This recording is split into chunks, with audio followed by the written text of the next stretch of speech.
Hello viewers, welcome back to my channel.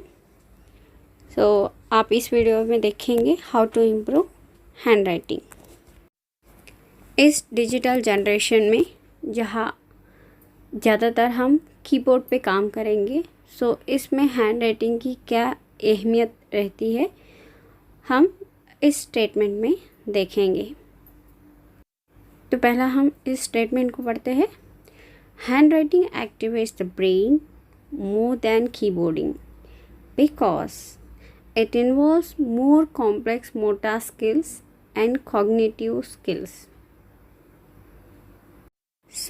ये है handwriting की खासियत। इसकी वजह से तब भी हम अच्छा सा हैंडराइटिंग देख लेते हैं, थोड़ी देर के लिए रुक जाते हैं। अगर आप YouTube पे भी देखते हो, सिर्फ वो हैंडराइटिंग लिखते हैं बहुत सा नीट, तो उसको उनको मिलियन व्यूज़ आते हैं। तो ये है राज। ये हमें ब्रेन को एक्टिवेट करता है, तो इसीलिए हम देखते रह जाएंगे। आप YouTube पे बहुत सारे वीडियोस देखे होंगे। आप ऐसे बैठिए और पेन को ऐसा पकड़िए और बुक को ऐसा रखिए तो आपका हैंड राइटिंग इम्प्रूव होगा। ये सभी सारे बातें उन्होंने बताई है, लेकिन मैं सिर्फ 5 सिंपल स्टेप्स बोलूँगी, ठीक है। तो पहला हम सवाल ये करेंगे, अगर ऐसे बैठने ही से हमारा हैंड राइटिंग अच्छा होता है? थोड़े लोग बिना बैठे भी लिख लेते हैं। दूसरा सवाल, अगर पेन ऐसे ही पकड़ने से हैंड राइटिंग अच्छा होता है? नहीं, क्योंकि थोड़े लोग लेफ़्ट हैंड से लिखेंगे, थोड़े लोग राइट हैंड से लिखेंगे, थोड़े लोग इवन पाँव से लिखेंगे, थोड़े लोग शोल्डर से लिखेंगे। उनका भी हैंड राइटिंग अच्छा होता है। ये सारी सवालें मेरे मन में, शायद आपके मन में भी आते होंगे। ये सारी चीज़ें हैंड राइटिंग इम्प्रूव नहीं करते हैं, लेकिन कुछ और करने के लिए ये काम आएगा, ठीक है। वो मैं लास्ट में बताऊंगी। तो फिर सवाल ये आता है कि हैंड राइटिंग कैसे इम्प्रूव होगा।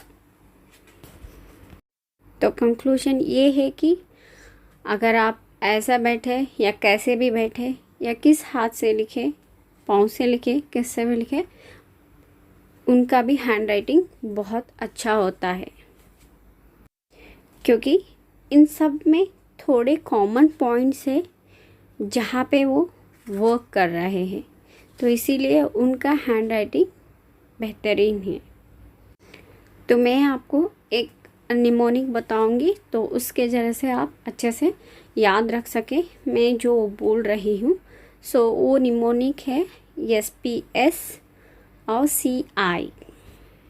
तो इसमें पहला S है, S का मतलब स्पेसिंग, नेक्स्ट P का मतलब पैटर्न, नेक्स्ट अगेन S, तो S का मतलब है स्पीड, नेक्स्ट C का मतलब है कंसिस्टेंसी, 5वां इंटेंशन, I फॉर इंटेंशन। तो इंटेंशन तो ये चीज़ होती है, तो अक्सर लोग उनका हैंड राइटिंग नीट रखने का इंटेंशन नहीं होगा, तो इसलिए उनका हैंड राइटिंग, बहुत सारे लोगों का हैंड राइटिंग अच्छा नहीं होता है। जितना कंसंट्रेशन हम रीडिंग पे करते हैं, उतना कंसंट्रेशन हम राइटिंग पे नहीं करते हैं।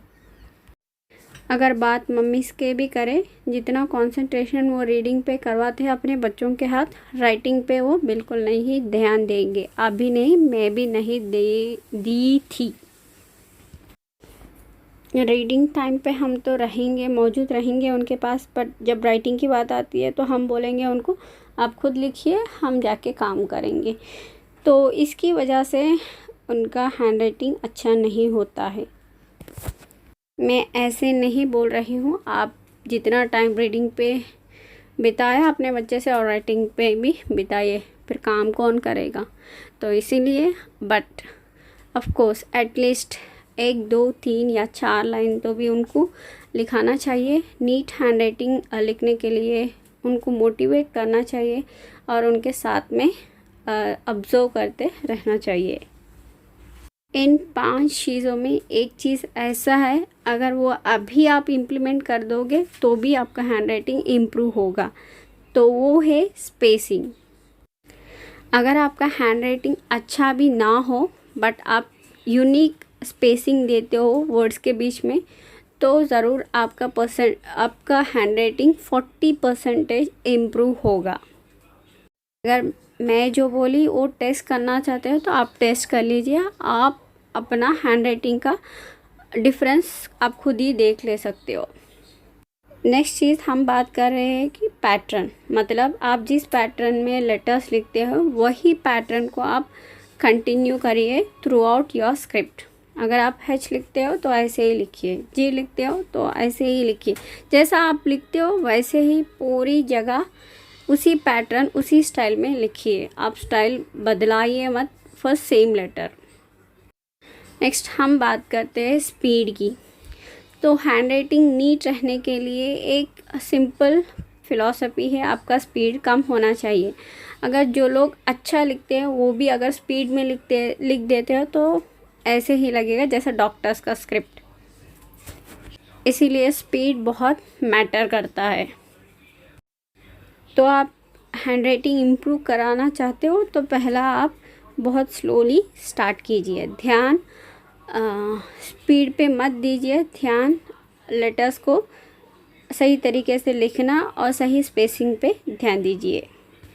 तो नेक्स्ट बात कंसिस्टेंसी की है। सो अगर आप ऐसे ही कंसिस्टेंसी से करते रहेंगे, इन सभी चीज़ों पे ध्यान देंगे तो आपका राइटिंग ज़रूर इम्प्रूव होगा। अगर मैं जो चीज़ें बोली उनसे आपका हैंड राइटिंग इम्प्रूव होता है तो मुझे कमेंट करना भूलना मत। अगर आपको वीडियो अच्छा लगता है तो लाइक शेयर ज़रूर करिए। अगर अच्छा नहीं लगता है तो thanks for watching. Thank you, bye bye. 1 minute मुझे और एक शेयर करना है। अगर आप पूछते हो तो ऐसे बैठना, ऐसा पकड़ना, तो इससे कोई फ़ायदा नहीं है। ये सिटिंग पोजीशन, ये पेन पोजीशन या बुक पोजीशन 1 मिनट है, इसका फ़ायदा भी है। अगर आप लॉन्ग आवर्स लिखना चाहते हो तो तब इन सारे चीज़ें काम आएंगे। इसमें राइटिंग इम्प्रूव नहीं होगा, इन चीज़ों से आप लॉन्ग टाइम लिख सकते हो। अगर आप अच्छी पोस्चर में ना बैठे तो थोड़ी 1-2 लाइन लिख लेंगे, आप 4 लाइन लिख लेंगे, 1 पेज लिखेंगे। अगर आप 4 घंटे 3 घंटे लिखना है तो आपके लिए अच्छा पोस्चर चाहिए, अच्छी तरह बैठना चाहिए, अच्छी तरह टेबल रहना चाहिए। और पेन, अगर आप पेन बहुत घट पकड़ते हो तो आप लंबे समय तक नहीं लिख पाओगे। तो इसीलिए पेन का ग्रिप की ये सभी चीज़ें लॉन्ग रन करने के लिए काम आएंगे, ना कि राइटिंग डेवलप होने में। तो इसीलिए आप इन चीज़ों पे भी थोड़ा बहुत ध्यान दीजिए। तो ये है आज का वीडियो, देखते हैं अगली वीडियो में। Bye bye. Don't forget, age is just number. Happy learning.